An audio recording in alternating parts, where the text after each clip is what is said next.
हरे कृष्णा। आज अब सुनेंगे सावन मास की पूर्णिमा यानी सावन पूर्णिमा की संपूर्ण व्रत कथा, जिसे सावन पूर्णिमा के दिन सुनने से जीवन में अखंड सौभाग्य और सुख समृद्धि की वर्षा होने लगती है। भगवान विष्णु और माता लक्ष्मी का विशेष आशीर्वाद प्राप्त होता है। क्योंकि यह सावन मास की पूर्णिमा है और सावन मास महादेव को अति प्रिय है, इसलिए सावन पूर्णिमा पर महादेव और माता पार्वती की भी विशेष पूजा की जाती है। जो लोग इस दिन का व्रत रखकर चंद्र देव को अर्घ देते हैं, उनकी सभी मनोकामनाएं पूर्ण होती है। आप सभी श्रोताओं से निवेदन है कि आप इस कथा को अधूरा ना सुने। अधूरी कथा सुनने से पाप लगता है। और आप सभी से निवेदन है कि कथा शुरू होने से पहले कमेंट बॉक्स में हर हर महादेव लिखकर लाइक ज़रूर कीजिएगा। भगवान विष्णु और माता लक्ष्मी की कृपा से इस कथा को सुनने वाले प्रत्येक व्यक्ति के घर में धन संपत्ति के भंडार भरे और उनके हर कष्ट दूर हो जाएं। आइए अब शुरू करते हैं सावन पूर्णिमा की व्रत कथा। श्री गणेशाय नमः। सावन पूर्णिमा का हिंदू धर्म में बहुत विशेष महत्व है। इस दिन भगवान श्री हरि विष्णु, माता लक्ष्मी, चंद्रदेव के साथ साथ भोलेनाथ की भी पूजा होती है। क्योंकि यह पूर्णिमा सावन के पवित्र महीने में पड़ती है और सावन का पवित्र महीना देवों के देव महादेव को समर्पित होता है। इस सावन पूर्णिमा के दिन व्रत, पूजा, स्नान दान और कथा का श्रवण करने वाले भक्तों पर प्राचीन काल से ही भगवान विष्णु और माता लक्ष्मी के साथ साथ महादेव की भी विशेष कृपा और वरदान प्राप्त होते हैं। सावन की यह पूर्णिमा इतनी विशिष्ट इसलिए है क्योंकि इस दिन कई शुभ और मांगलिक अवसर एक साथ आते हैं। सावन पूर्णिमा के दिन ही भाई बहनों के अटूट प्रेम का प्रतीक रक्षाबंधन का त्यौहार मनाया जाता है।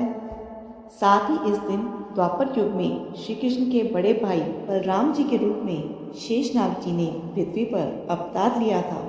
इसलिए इस पवित्र श्रावण पूर्णिमा को आज बलराम जी के जन्मदिन यानी बलराम पूर्णिमा के नाम से भी जाना जाता है।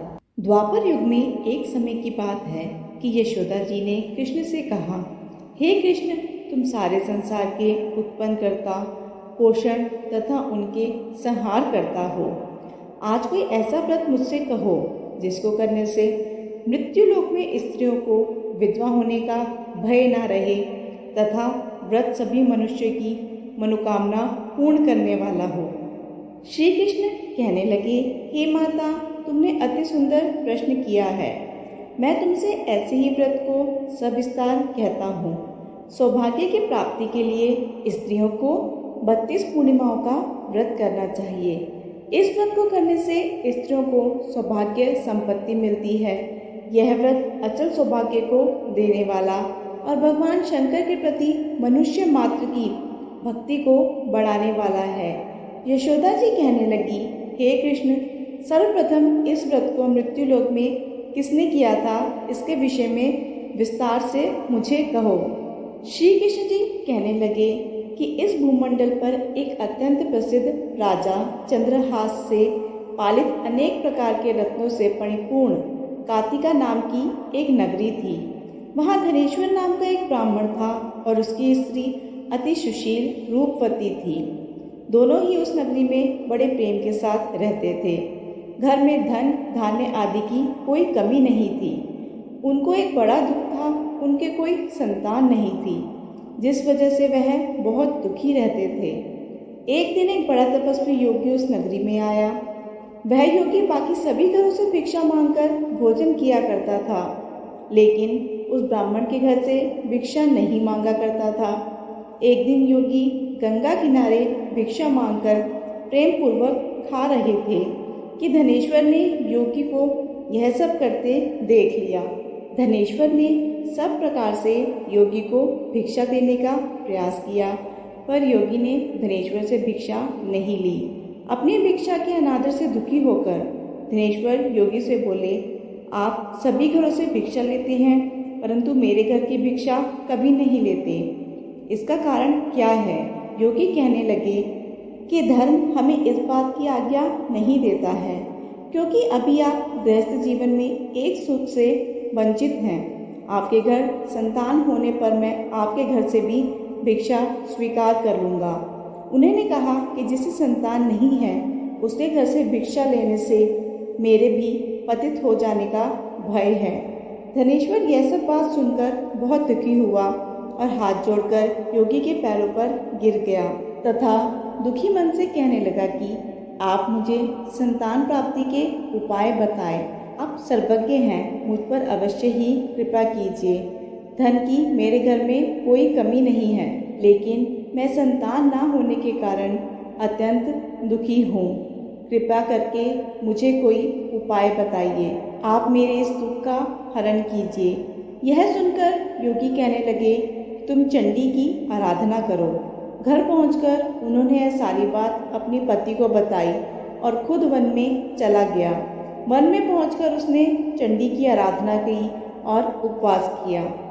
चंडी ने 16 दिन में उसको सपने में दर्शन दिए और कहा कि हे धनेश्वर, जा तेरे पुत्र होगा, लेकिन उसकी आयु सिर्फ 16 वर्ष होगी। 16 वर्ष की आयु में ही उसकी मृत्यु हो जाएगी।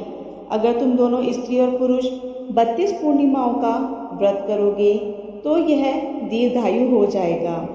जितनी तुम्हारा सामर्थ्य हो उतने आचे के दिए जलाकर शिव जी का पूजन करना, लेकिन पूर्णमासी 32 ही होनी चाहिए। सुबह होते ही तुम्हें इस स्थान के पास एक आम का पेड़ दिखाई देगा।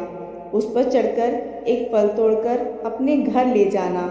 अपनी स्त्री को इस बारे में बताना। सुबह स्नान होने के बाद वह स्वच्छ होकर शंकर जी का ध्यान करके उस फल को खा ले। तब शंकर भगवान की कृपा से उसको गर्भ हो जाएगा। जब ब्राह्मण सुबह उठा तो उसे उस स्थान पर आम का पेड़ दिखाई दिया और वह उससे फल तोड़ने के लिए चढ़ा, लेकिन वह पेड़ पर चढ़ ही नहीं पा रहा था। यह देखकर उसे बड़ी चिंता हुई। उसने भगवान गणेश की उपासना की और कहा, हे दयानिधे, अपने भक्तों के विघ्नों का नाश करके उनके मंगल कार्य को करने वाले, दुष्ट का नाश करने वाले, रिद्धि सिद्धि देने वाले, आप मुझे इतना बल दें कि मैं अपनी मनोकामना पूरी कर सकूं। इसके बाद वह पेड़ से फल तोड़कर अपनी पत्नी के पास पहुंचा। उसकी पत्नी ने अपने पति के कहे अनुसार इस फल को खा लिया और वह गर्भवती हो गई। देवी की कृपा से उसे बहुत सुंदर पुत्र पैदा हुआ। उसका नाम उन्होंने देवीदास रखा। माता पिता के हर्ष और शोक के साथ वह बाल बढ़ने लगा। भगवान की कृपा से बालक बहुत ही सुंदर था, सुशील और पढ़ाई लिखाई में बहुत ही निपुण था। दुर्गा जी के कथानुसार उसकी माता ने 32 पूर्णमासी का व्रत रखा। जैसे ही 16वां वर्ष लगा, दोनों पति पत्नी बहुत दुखी हुए, कहीं उनके पुत्र की मृत्यु ना हो जाए। उन्होंने सोचा कि अगर उनके सामने यह सब हुआ तो वह कैसे देख पाएंगे। तभी उन्होंने देवीदास के मामा को बुलाया और 1 वर्ष के लिए देवीदास को काशी में पढ़ने के लिए भेज दिया। 1 वर्ष के बाद उसे वापस लेकर आ जाना। देवीदास अपने मामा के साथ एक घोड़े पर सवार होकर चल दिया। उसके मामा को भी यह बात का पता नहीं था। दोनों पति पत्नी ने 32 पूर्णमासी का व्रत पूरा किया। दूसरी तरफ मामा और भांजा दोनों रात गुजारने के लिए रास्ते में एक गांव में रुके। उस दिन उस गांव में ब्राह्मण की कन्या का विवाह होने वाला था। जिस धर्मशाला में वर और बारात के बाकी लोग रुके हुए थे, उसी धर्मशाला में देवीदास और उसका मामा ठहर गए। उधर कन्या को तेल आदि चढ़ने के बाद जब लगन का समय आया तो वर की तबीयत खराब हो गई। वर के पिता ने अपने परिवार वालों से विचार विमर्श करके कहा कि यह देवीदास मेरे पुत्र जैसा ही है, मैं इसके साथ लगन करा दूं और बाद में बाकी सारे काम मेरे बेटे के साथ पूरे हो जाएंगे। ऐसा कहने के बाद वर के पिता देवीदास को मनाने के लिए उसके मामा के पास गए और उन्हें सारी बात बताई। मामा ने कहा कि कन्यादान में जो कुछ भी मिलेगा वो हमें दे दिया जाए।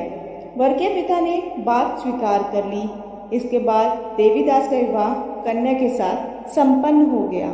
इसके बाद वह अपनी पत्नी के साथ भोजन न कर सका और मन में विचार करने लगा कि ना जाने यह किसकी पत्नी होगी। यह सोचकर उसकी आंखों में आंसू आ गए। तब वधू ने पूछा कि क्या बात है, आप उदास क्यों हैं? तब उसने सारी बातें पत्नी को बता दी। तब कन्या कहने लगी कि यह ब्रह्म विवाद के विपरीत है। आप ही मेरे पति हैं, मैं आपकी ही पत्नी रहूंगी, किसी अन्य की कभी नहीं। तब देवीदास ने कहा, ऐसा मत कहिए, क्योंकि मेरी आयु बहुत कम है, मेरे बाद आपका क्या होगा। लेकिन उसकी पत्नी नहीं मानी और बोली, स्वामी आप भोजन कीजिए।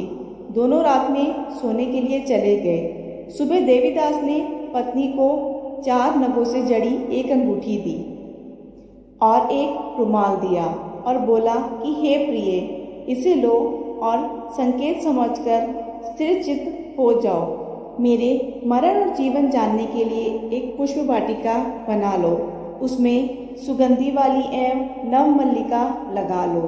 उसको प्रतिदिन जल से सींचा करो और आनंद के साथ खेलो कूदो। जिस समय और जिस दिन मेरा प्राणांत होगा, उस दिन यह फूल सूख जाएंगे। जब यह फिर से हर जाए तो जान लेना कि मैं जीवित हूँ। यह समझाकर वह वहाँ से चला गया। इसके बाद जब वर और बाकी बाराती मंडप में आए तो कन्या ने उसे देखकर कहा कि यह मेरा पति नहीं है। मेरे पति वह हैं जिनके साथ रात में विवाद हुआ है। इसके साथ मेरा विवाह नहीं हुआ। अगर यह वही है तो ये बताएं कि मैंने इसको क्या दिया है। साथ ही कन्यादान के समय जो आभूषण मेरे हैं उन्हें दिखाएं। कन्या की सारी बातें सुनकर वह कहने लगा कि मैं वह सब नहीं जानता। इसके बाद सारी बारात भी अपमानित होकर लौट गई। भगवान कृष्ण बोले, हे माता, इस प्रकार देवीदास काशी चला गया। कुछ समय बीत गया तो एक सर्प उसको डसने के लिए आया और उसने उसको काट लिया। देवीदास मूर्छित होकर पृथ्वी पर गिर पड़ा। इसके बाद खुद काल वहाँ पहुँच गया। भगवान की कृपा से तभी माता पार्वती और शिव जी वहाँ आ गए। देवीदास को मूर्छित दशा में देखकर माता पार्वती ने भगवान शिव से प्रार्थना करी कि हे महाराज, इस बालक की माता ने पहले ही 32 पूर्णिमा के व्रत कर लिए हैं, आप इसको प्राण दें। भगवान शिव ने माता पार्वती के कहने पर उसे प्राण दान दे दिया। उधर उसकी पत्नी उसके काल की प्रतीक्षा कर रही थी। उसकी पत्नी ने जाकर देखा कि पुष्प और पत्र दोनों ही नहीं हैं, तो उसको बहुत ही आश्चर्य हुआ। जब उसने देखा कि पुष्प वाटिका फिर से हरी हो गई है, वह समझ गई कि उसका पति जिंदा हो गया है। इसके बाद वह बहुत ही प्रसन्न होकर अपने पिता से कहने लगी कि मेरे पति जीवित हैं, उनको ढूंढिए। जब 16वां वर्ष व्यतीत हो गया तो देवीदास भी अपने मामा के साथ काशी चल दिया। इधर उसकी पत्नी के परिवार वाले उसे ढूंढने के लिए जा ही रहे थे कि उन्होंने देखा कि देवीदास और उसका मामा उधर ही आ रहे हैं। उसको देखकर उसके ससुर बहुत प्रसन्न हुए और उसे अपने घर ले आए। वहाँ सारा नगर इकट्ठा हो गया और कन्या ने भी उसे पहचान लिया। देवीदास इसके बाद अपनी पत्नी और मामा को लेकर वहाँ से चल दिया। उसके ससुर ने भी उसे बहुत धन दहेज दिया। जब वह अपने घर की तरफ चल रहा था तो उसके माता पिता को लोगों ने खबर कर दी, तुम्हारा पुत्र देवीदास अपनी पत्नी और मामा के साथ आ रहा है। ऐसा समाचार सुनकर पहले तो उन्हें विश्वास नहीं हुआ, लेकिन जब देवीदास आया और उसने अपने माता पिता के पैर छुए तो देवीदास के माता पिता ने उसका माथा चूमा और दोनों को अपने सीने से लगा लिया। दोनों के आने की खुशी में धनेश्वर ने बहुत दान दक्षिणा ब्राह्मणों को दी। श्री कृष्ण जी कहने लगे, इस तरह से धनेश्वर को 32 पूर्णिमाओं के व्रत के प्रभाव से संतान प्राप्त हुई। जो स्त्रियां इस व्रत को करती हैं वह जन्म जन्मांतरों तक वैधव्य का दुख नहीं भोगती हैं और सदैव सौभाग्यवती रहती हैं। यह मेरा वचन है। यह व्रत संतान देने वाला और सभी मनोकामनाओं को पूर्ण करने वाला है। एक अन्य पौराणिक कथा के अनुसार एक बार एक नगर में एक सेठ और सेठानी रहते थे। सेठानी रोज भगवान विष्णु की पूजा किया करती थी, लेकिन सेठ जी को सेठानी का रोज भगवान विष्णु की पूजा किया करना अच्छा नहीं लगता था। इसी वजह से नाराज होकर एक दिन सेठ ने अपनी पत्नी को घर से निकाल दिया।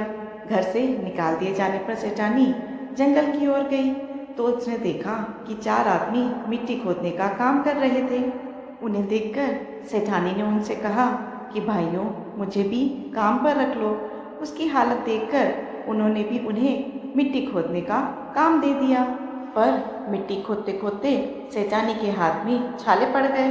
तब वह चारों आदमी यह देखकर कहने लगे, बहन, लगता है तुम अच्छे घर की महिला हो और तुम्हें काम करने की आदत भी नहीं है।